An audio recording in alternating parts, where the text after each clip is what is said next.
비상계엄 선포 사태로 인한 후폭풍이 계속되고 있는 가운데 대통령에 대한 탄핵 소추안 표결이 하루 앞으로 다가왔습니다. 검찰과 경찰은 비상계엄 선포에 대한 대규모 수사본부를 구성하고 본격적인 수사에 착수했는데요. 네, 급변하는 탄핵 전국 속 표결에 비칠 변수와 향후 법적 쟁점은 무엇일지 최지숙 기자 또 박주희 변호사와 함께 이야기 나눠보겠습니다. 어서 오십시오. 네. 자, 대통령 탄핵 표결을 하루 앞둔 상황인데요. 오늘 오전이었습니다. 국민의힘 한동훈 대표가 대통령 탄핵에 대해서 사실상 찬성하는 쪽으로 급선회를 했고, 자, 좀 전에 전해진 대로 윤 대통령과 한동훈 대표가 만남을 갖기로 했는데 용산 관저에서 면담이 종료됐다는 속보가 좀 전해 왔습니다. 먼저 이 상황까지 좀 포함해서 추 기자가 관련 내용, 현 상황까지 정리를 좀 해주시죠. 네, 우선 오늘 오전이죠. 한동훈 국민의힘 대표가 긴급 최고위원회의에서 새로운 입장을 내놨습니다. 네네. 한 대표는 새로이 드러나고 있는 사실들을 감안할 때 대한민국과 국민을 지키기 위해 윤 대통령의 조속한 직무집행 정지가 필요하다고 밝혔는데요. 당초 국민의힘은 탄핵 반대를 당론으로 추인했지만 180도 바뀐 입장에 친윤계는 사실관계부터 확인해야 한다며 반발하고 있는 상황입니다. 입장 변화의 이유는 이렇습니다. 한 대표가 어젯밤 계엄령 선포 당일 윤 대통령의 구체적 지시사항을 확인했다는 건데요. 주요 정치인 등을 반국가 세력이란 이유로 고교 후배인 여인영 방척사령관을 시켜 체포하도록 지시하고 이를 위해 정보기관을 동원했다는 겁니다. 한 대표는 신뢰할 만한 근거를 통해 확인했다면서 여 사령관이 정치인들을 과천에 수감하려 했다는 구체적 계획까지도 파악됐다고 말해 충격을 줬습니다. 한 대표는 그러면서 윤 대통령이 대통령직을 계속 수행하면 비상계엄 같은 극단적 행동이 재현될 수 있다며 대한민국과 국민을 위험에 빠뜨릴 우려가 크다는 입장을 내놨습니다. 사실상 윤 대통령 탄핵안을 가결해야 한다는 입장을 피력한 셈입니다. 조심스럽게 탄핵안 부결을 점쳤던 대통령실로서는 당혹스러운 상태 속에 긴박한 논의를 이어가고 있습니다. 만에 하나 탄핵안이 가결되면 윤 대통령의 직무가 정지되고 국무총리 권한대행 체제가 되는데요. 한덕수 총리는 혼란 상황을 감안해서 공직자들에게 국가 안위와 국민 일상이 유지되도록 맡은 바 소임을 다해달라고 당부했습니다. 그리고 조금 전에 말씀 주신 것처럼 한동훈 국민의힘 대표와 또 윤 대통령이 관저에서 지금 만남을 가졌다는 소식이 들어오고 있습니다. 이 구체적인 내용도 조금 이따가 다시 전해드리겠습니다. 네, 직무정지가 필요하다고 한 한동훈 대표에게 윤 대통령이 요청을 해서 이루어진 면담이 조금 전에 종료가 됐다라는 이야기까지 들어와 있고 어떤 이야기들이 오갔는지 이 부분도 좀 들어오는 대로 저희가 전달해드리겠습니다. 네. 당초 탄핵 반대를 당론으로 정했었잖아요. 국민의힘에서는. 그랬는데 이제 기류가 좀 요동치는 모습입니다. 탄핵안 표결 결과로 인한 파장도 더욱 커질 전망인데 가결이냐 부결이냐 여기에 따른 시나리오는 아주 좀 상반될 것 같습니다. 네, 일단 본회의에 보고된 탄핵 소추안은 국회의원 제적 의견 3분의 2가 있으면 이제 통과가 될 수가 있습니다. 사실 지금 현재에서 여당에서 8표의 이탈표만 있어도 사실상 통과될 수 있는 상황인데 지금 여당 내 기류가 바뀌었기 때문에 사실 탄핵안 통과가 될 가능성도 굉장히 높아진 상황입니다. 만약에 가결이 된다라고 하면 방금 말씀해 주신 것처럼 대통령의 직무는 즉시 정지가 됩니다. 다만 대통령의 신분은 유지가 되고요. 근데 다만 이제 헌법에 따라서 대통령의 직무를 수행할 수 없게 되기 때문에 이 부분에 대해서는 국무총리가 대통령의 권한을 대행하게 됩니다. 만약에 이게 부결이 됐을 때는요. 야당 측에서는 탄핵소추안을 재발의할 것으로 보입니다. 하지만 문제는 뭐냐면요. 같은 안건, 부결된 안건은 같은 회기 중에는 다시 재발의를 할 수가 없습니다. 그렇기 때문에 야당은 정기국회 회기가 종료가 되는 이달 10일 후에 그다음에 임시국회를 소집을 해서 거기서 다시 탄핵안을 재발의하지 않을까 그렇게 조심스럽게 추측됩니다. 네, 가결이 된다는 경우에는 이제 헌법재판소로 넘어가서 심판이 시작이 되잖아요. 그럼 이제 변수라는 게 6인 체제라는 거죠, 지금. 그러다 보니까 심리는 가능을 하지만 인용이 되려면 6인이 전원이 찬성을 해야 되는 그런 상황 아니겠습니까? 네, 맞습니다. 사실 원칙적으로 따지면요. 헌법재판소법에 따르면 심리는 7인 이상의 재판관이 하게 되어 있습니다. 하지만 지금 이진숙 방통위원장이 7인 이상 심리를 하도록 되어 있는 이 헌법재판소 법의 조항의 효력을 정지해달라는 가처분이 인용이 되었기 때문에 심리도 지금 7인이 아니어도 가능하고요. 그리고 그리고 이제 헌법재판소법상 이 탄핵 심판에 대해서는 6명의 재판관이 찬성을 해야지 이제 통과가 되는데 그래서 사실 이론적으로 따지면 지금 6인으로서 심리도 가능하고 탄핵 인용도 결정도 가능합니다. 근데 다만 이제 6인의 찬성을 요하는 이 헌법재판소법의 취지를 보면 이 대통령의 탄핵이라고 하는 굉장히 중대하고 파급력이 높은 결정 같은 경우는 9인의 헌법재판관 중에서 6인 이상이 다양하게 논의를 해서 이제 결정을 하라는 의미거든요. 네. 그래서 지금 6인의 만장일치가 있다고 하더라도 이게 과연 정당성이 있는 결정이냐 이런 부분에 대해서는 나중에 문제 제기가 있을 수가 있기 때문에 네. 이론적으로는 가능하나 현실적으로 과연 이게 인용이 될지 이 부분은 좀 관건이 될 것 같습니다. 지켜봐야 되는 부분이겠네요. 다시 최 기자에게 좀 묻겠습니다. 비상계엄 사태 이후에 급격하게 탄핵 정국으로 좀 돌입하는 모습인데 사안의 핵심도 뭐 계속해서 바뀌는 상황이고요. 비상계엄 상황 당시에 주요 정치인들을 체포하려 했고 이 명단에 한동훈 대표가 포함됐다는 얘기가 나오더라고요. 네, 그렇습니다. 일단 한 대표가 말한 내용의 구체적인 증거들이 다 나오지는 않은 상태인데요.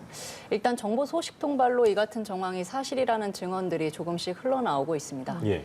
윤 대통령이 당초 홍장관 국가정보원 1차장에게 한 대표 등 정치인들을 체포하라고 지시했다가 이를 이행하지 않자 경질하라고 했다는 건데요. 조태훈 국정원장도 응하지 않은 걸로 알려졌습니다. 예. 저희 취재진이 조 원장의 입장을 확인하고자 계속 접촉했지만 아직 조 원장과 연락이 닿지는 않은 상태입니다. 국정원에서는 홍 차장이 경질된 바가 없다고 밝혀서 조 원장이 경질 지시에는 따르지 않은 걸로 보이고요.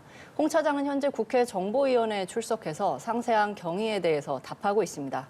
일단 조금 전 들어온 소식에 따르면 홍 차장이 이번 기회에 싹 잡아들여 정리하자는 윤 대통령의 지시가 있었다면서 네. 체포 대상자로 이재명 더불어민주당 대표와 한동훈 국민의힘 대표, 그리고 우원식 국회의장, 그리고 조국 대표 등에 대해서 발언했다는 내용의 언급이 있었습니다. 예. 이번 기회에 잡아들여 싹 정리를 해라라는 지시가 내려왔다고 했는데 이건 또 어떤 의미일지 뭐 정말 굉장히 큰 논란이 또 예상이 되는 상황인데요.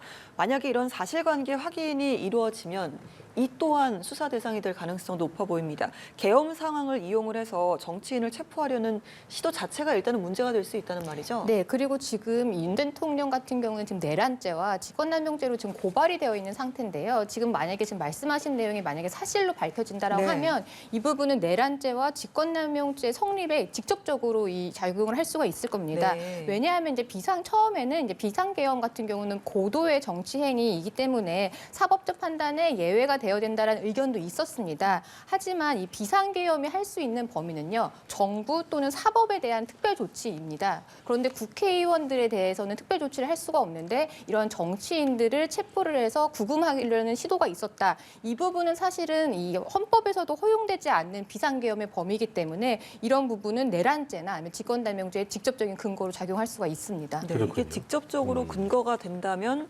가결이 되고 헌재로 갔을 때는 6명 모두가 찬성을 하는 게 또 가능성이 높아지겠네요. 더더욱. 네, 내란죄 성립과 사실 탄핵의 인용의 가능성은 굉장히 결부되어 있기 때문에 사실은 내란죄 성립 같은 경우는 국헌을 문란한 목적이라는 부분이 목적이 있어야 하기 때문에 예. 오히려 탄핵보다 인정이 어려운 부분도 있습니다. 하지만 지금 이렇게 말씀하신 내용이 만약에 사실로 밝혀진다라고 하면 헌법에서 허용하지 않는 범위를 권한을 행사하는 거기 때문에 그 자체로 국헌을 문란한 거다 이렇게 볼 수가 있는 거죠. 그런데 이 그렇군요. 사실관계를 확인을 하는데도 시간이 좀 걸릴 것 같거든요. 네, 맞습니다. 이제 수사가 이제 진행이 되는 건데 이제 당사자들 같은 경우는 지금 특히 국방부 장관 같은 경우는 지금 이미 사임을 한 상황이고 그래서 이 부분이 얼마나 수사가 빠르게 이루어져야 되는지도 한번 지켜봐야 될 것 같습니다. 예. 자 그리고 비상계엄 상황 때 이제 계엄군이 중앙선관위에 진입했던 사실 그리고 이거에서 이 부분에 있어서 부정선거 관련 언급도 좀 나왔었습니다. 관련은 좀 짚어볼까요? 네, 당초 대통령실은 지난 3일 밤 비상계엄 선포가 거야의 정부 관료 줄탄핵과 또 예산 폭거에 대한 경고성 조치라는 입장을 여러 통로로 밝혀왔습니다. 하지만 중앙선관위에 300명가량의 계엄군이 출동한 점이 드러나면서 상황이 급변했습니다. 김용현 전 국방장관이 저희 취재진에 보낸 입장에서 국민들께서 부정선거에 대해 의혹을 갖고 있다며 이 의혹을 해소하기 위해 필요한 조치를 한 거라는 설명을 했었습니다. 예. 부정선거 의혹 관련 수사의 필요성을 판단하기 위해서란 건데요. 선관위에서는 계엄군이 왜 선관위에 진입했는지 모르겠고 계엄이 이뤄진다고 해서 선관위 업무를 이관해야 할 필요는 없다는 입장을 밝혔습니다. 보수 진영 일각에서는 그동안 선관위의 선거 조작 가능성을 제기하면서 관련 수사를 촉구해 왔는데요. 이런 가운데 국정원이 관련 정황을 포착했고 검경 수사로는 관련 자료 확보가 사실상 불가능해서 비상계엄령을 내렸다, 이런 귀결인 것 같습니다. 다만 선관위는 정보 유출 등의 피해는 없었다면서 반출된 자료는 없다고 전했습니다. 선관위는 계엄군 점거에 대해 명백한 위헌 위법 사항이라고 비판했습니다. 또 노태학 선관위원장이 강력한 유감을 표명하며 법적 조치를 촉구한 상태입니다. 예, 네. 지금 보고 계시는 화면이요. 비상계엄 당시에 계엄군이 선관위 청사에 진입을 한 그 당시의 화면을 저희가 확보를 해서 보여드리고 있습니다. 네네. 자, 이 부정선거 의혹을 파헤치려고 이제 계엄군이 선관위에 투입을 한 장면인데, 검찰과 경찰에서는요, 이미 이 부분에 대해서 무혐의로 종결 내렸던 사건 아니겠습니까? 그렇습니다. 네, 맞습니다. 해당 사건은 육사 출신의 이제 장모 씨가 지난 6월 이제 선관위 이 정보관리국 소속 직원을 부정선거 의혹으로 고발을 한 것인데요. 네. 예. 이미 8월에 이 경찰에서는 무혐의 혐의로 불송치 결정을 했고요. 검찰에서도 혐의 없음 처분을 했습니다. 그렇군요. 이게 보니까 그렇다면 이제 대통령에 대한 이 탄핵안 의결 어떻게 될까가 지금 계속 뭐 기자들 사이에서 굉장히 왔다 갔다 할 것 같은데, 앞서 짚어드린 대로 이제 오늘 여당 지도부의 입장이 탄핵 찬성 쪽으로 급선회를 좀 하면서 당초 내일 오후 7시로 예상됐었던 것보다 좀 더 앞당겨질 수 있다, 이런 예상이 계속 나오고 있더라고요. 네, 그렇습니다. 말씀하신 것처럼 이제 상황이 긴박하게 돌아가다 보니까 또 새로운 의혹과 정황들이 나오고 있어서 네. 국회 상황이 시시각각 변하고 있습니다. 더불어민주당은 일단 의원총회와 기자회견 등 적극적인 여론전으로 윤 대통령 탄핵 추진 동력을 모으고 있는데요. 특전사령부를 앞서 방문하기도 했습니다. 곽종근 육군 특수전사령관은 이 자리에서 비상계엄 당시 김용현 전 국방장관으로부터 국회의사당 인원들을 밖으로 빼내라는 지시를 받았다면서 국회의원을 끌어내는 건 명백히 위법 사항이기 때문에 항명이 될 줄은 알았지만 그 임무를 지키지 않았다고 말했습니다. 당초 야당은 윤 대통령의 비상계엄 선포와 관련해 탄핵안을 내일 밤 표결에 붙이기로 했었는데요. 더불어민주당이 2시간 앞당겨서 오후 5시에 추진할 가능성이 있다고 밝힌 상태입니다. 예. 또 이재명 대표가 한동훈 대표에게 여야 대표 회담을 제안한 상태인데요. 국민의힘 내부 일각에서도 시간을 단축하자는 의견이 나오고 있어서 여야 협의에 따라 본회의 일자 자체가 오늘로 당겨질 가능성도 거론되고 있습니다. 그리고 민주당은 이번 본회의에서 김건희 여사 특검법도 재표결에 나선다는 방침입니다. 또 앞서 최재해 감사원장과 서울중앙지검장을 비롯한 3명의 검사에 대한 탄핵안을 국회 본회의에서 통과시킨 가운데 이상민 행정안전부 장관에 대한 탄핵도 추진한다는 입장입니다. 윤 대통령 탄핵 추진뿐 아니라 전방위 공세와 압박을 이어가면서 여권에서 또다시 공멸위기가 높아지고 있는 상황입니다. 일단 내일 오후 7시로 예상됐던 예. 표결이 조금 더 앞당겨질 수도 있다라는 이야기인데, 이 부분도 좀 주목을 해봐야겠습니다. 그렇습니다. 이런 상황에서요, 대검찰청이 오늘 비상계엄과 관련해서 특별수사본부를 구성을 했습니다. 엄정하게 수사할 것이다라고 밝혔는데, 특수본을 구성했다라는 건 좀 의미를 먼저 짚어주실까요? 네, 뭐 지금 검찰에 고발당한 피고 발인이 누구냐 하면 현직 대통령입니다. 예. 그리고 또 전 국방부 장관이고요. 혐의는 무려 내란죄와 직권남용죄입니다. 이 사유가 또 결국에는 비상계엄을 통해서 이 국헌을 문란하겠다라는 이유인데요. 이런 사상 초유의 사태에서 그 대통령이 위법적인 사유로 고발당한 상황을 검찰도 사실은 무겁게 받아들이지 않을 수 없고요. 과연 검찰이 공정하고 독립적으로 수사를 할 수 있겠느냐, 이런 의문들이 들 수밖에 없는데, 그러다 보니까 검찰의 입장에서도 이 제대로 수사하겠다라는 의지를 보여주기 위해서 특별수사본부를 꾸린 것 같습니다. 예. 그런데 예. 이제 검찰이 수사에 착수를 했다라는 건 고발이 이루어졌기 때문인데, 이 구체적으로 어떤 고발건으로 시작을 한 걸까요? 네, 일단 정치권에서 먼저 이 윤 대통령과 이 김용현 전 국방부 장관에 대해서 내란죄와 이 직권남용죄로 고발이 되었습니다. 예. 이 내란죄라는 건 아까도 말씀드렸지만 이 국헌을 문란할 목적으로 폭동을 일으켰을 때 성립하는 범죄입니다. 그리고 직권남용죄라고 하는 거는 공무원이 직권을 남용해서 다른 사람에게 의무 없는 일을 하게 하거나 아니면 다른 사람에게 권한을 행사를 반응했을 때 이제 성립 성립하는 범죄인데 지금 군인들을 이용해서 지금 국회에 출입하게 하고 또 선관위에 출입하게 하고 또 국회의원들의 출입을 막게 했다라는 거. 이 부분이 사실은 다 직권남용죄에 해당이 될 수 있는 부분이거든요. 네. 이런 혐의로 지금 고발이 되어서 지금 예. 검찰에서도 특별수사본부를 꾸린 것 같습니다. 내란죄와 직권남용죄 이야기를 해주셨는데 사실 현직 대통령 같은 경우는 불체포 특권이 있잖아요. 그런데도 불구하고 내란 혐의에 대해서는 예외를 두는 걸로 알고 있는데요. 특정한 이유가 있을까요? 네, 헌법 84조에는 이제 대통령 같은 경우는 내란이나 외환의 죄를 저지른 경우를 제외하고는 재직 중에 형사상 소출을 받지 않도록 규정을 하고 있습니다. 네. 여기서 내란죄를 제외한 이유는요. 그만큼 내란죄가 무겁다라는 뜻으로 받아들이면 될 것 같습니다. 이 내란죄는 한 나라의 헌법 질서를 파괴하는 죄이기 때문에요. 사실 우리나라뿐만이 아니라 전 세계 모든 나라에 있는 형법에서 가장 무겁게 다루는 죄입니다. 우리나라에서 지금 내란죄를 어떻게 규정을 하고 있느냐. 내란죄 속에는 일단 유기징역이 없습니다. 사형, 무기징역, 무기금고만 선고를 할 수가 있습니다. 세 개만 있는 거군요. 굉장히 무거운 죄고요. 그렇기 때문에 이 위법성이 큰 죄고 위헌적인 요소가 많기 때문에 대통령이라고 하더라도 예외 없이 형사소추할 수 있도록 그렇게 규정을 하고 있는 겁니다. 예. 자, 그런데 내란죄의 경우에는 이제 저희가 뭐 앞서도 전해드린 대로 이 검찰의 직접 수사 범위에 해당하지 않는 것으로 전해지고 있는데 그런데 검찰이 이 내란죄에 대해서도 직접 수사를 하겠다는 입장을 보였기 때문에 그렇다면은 직접 수사가 안 된 건데 하겠다는 입장을 보인 건 뭐 이유가 있을 거예요. 판단 이유가 어떤 거라고 봐야 될까요? 뭐 일단 2021년에 검경 수사권이 조정이 되면서 대다수의 수사는 먼저 경찰에서 이루어지고 검찰에서 직접 수사할 수 있는 범위는 굉장히 예외적으로만 규정이 바뀌었습니다. 네네. 그런데 예외적으로 수사할 수 있는 범위에 어떤 게 있냐면요. 공무원의 직권남용죄가 포함이 되어 있습니다. 예. 근데 아까도 말씀드린 것처럼 윤 대통령과 김용현 전 국방부 장관에 대해서 고발된 혐의 중에 하나가 직권남용죄가 포함이 되어 그렇죠. 있거든요. 네. 그런데 이 검사의 수사 개시에 관한 지침에 따르면요, 검찰에게 접수된 사건 중에 어떤 부분은 직접 수사를 할 수가 있고 어떤 부분은 직접 수사를 할 수 없는 부분이 혼재되어 있는 경우에는 검찰은 이거를 검토를 해서 직접 수사를 할 수 있도록 되어 있습니다.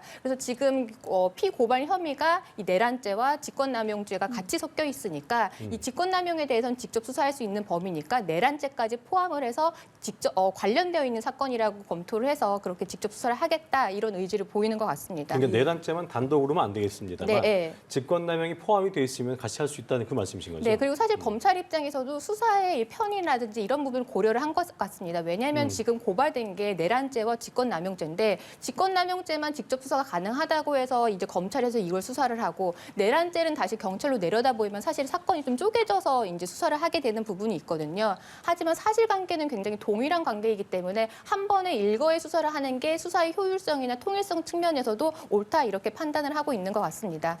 예. 예. 저희가 앞서도 잠시 보여드렸는데 그 화면을 다시 한번 설명해 드리겠습니다. 지난 3일 밤이었는데요. 10시 33분이었습니다. 중앙선거관리위원회 과천청사에 보시는 것처럼 10명이 넘는 계엄군 진입을 했습니다. 윤 대통령이 비상계엄 선포한 직후인데 선거관리청사에 도착한 계엄군의 모습이 선관위 CCTV에 포착된 것을 저희가 화면을 입수한 것입니다. 예, 선관위 정문 앞에 검은 승합차가 나타나고 이제 이 승합차 정문 앞을 가로막았고요. 예. 계엄군의 10여 명이 차에서 내려서 선관위 내부로 진입을 하는 그런 지금 이렇게 승합차가 모습이죠. 들어왔고요. 진입을 하는 그런 모습이었는데요. 이후에 무장한 상태의 계엄군 수십 명이 또 속속 도착을 해서 선관위의 정문을 지키는 모습도 포착이 됐습니다. 그 네. 당시의 화면을 저희가 확보를 해서 함께 보여드리고 있습니다. 네. 예, 좀 준비한 대담 이어가겠습니다. 아까 뭐 내란죄 이야기를 해주셨으니까 과거에요 대통령이 내란죄로 수사받은 적이 있습니까? 현직 대통령으로서 사실 내란죄로 수사받은 적은 거의 없죠. 고발은 아마 됐을 수도 있겠지만 네. 이게 실질적으로 이게 정말 내란죄 성립 가능성에 대해서 검토를 했던 거는 아마 사상 초유의 사태라고 볼 겁니다. 예. 그렇기 때문에 사실상 이 내란죄로 대통령을 수사하는 거를 애초에 염두를 안 했기 때문에 네, 검경 수사권 조정에서도 이 검찰이 직접 수사할 수 있는 범위에 내란죄를 포함시키지 않은 거 아닌가 이렇게도 추측이 됩니다. 알겠습니다. 그렇군요. 이렇게 검찰이 대대적인 수사까지 시작된 상황입니다. 지금 대통령실의 분위기가 궁금하네요. 네, 일단 대통령실은 앞서 말씀드린 것처럼 계엄군의 선관위 진입과 또 부정선거 조사 의혹에 대해서 입장을 내놓지 않고 있습니다. 여기에 더해서 이제 국민의힘 한동훈 대표가 정치인 체포 시도 파장까지 이제 또 더해지면서 당혹감을 감추지 못하는 모습인데요. 오늘 오전까지만 하더라도 대통령실은 연합뉴스TV 통화에서 어느 때보다 당과 긴밀하게 소통하고 협의하면서 국회 상황을 지켜보고 있다고 설명했습니다. 하지만 상황이 예상치 못한 방향으로 흘러가는 양상입니다.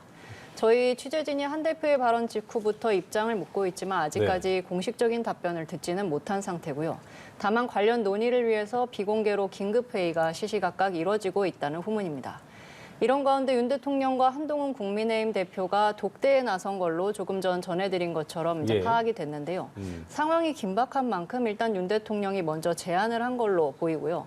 또 다만 한 대표가 이미 뜻을 분명하게 밝혔기 때문에 대화를 통해서 이 두 사람이 입장차를 과연 좁혔을지는 미지수입니다. 그리고 조금 전 이제 조태용 국정원장이 국회에 출석해서 정치인에 대한 체포 지시를 윤 대통령에게 받은 바가 없다. 이런 입장을 밝히기도 해서 제기된 의혹들이 전부 사실로 드러날지 또 아니면은 일부는 부정확한 내용이었을지 이런 것들이 지금 좀 관건이 될 것 같습니다. 알겠습니다. 일각에서는 이제 주말 2차 계엄 가능성도 거론이 됐는데요. 네. 국방부와 합참에서는 2차 계엄은 없다 이렇게 단호하게 얘기를 한 상태입니다. 알겠습니다.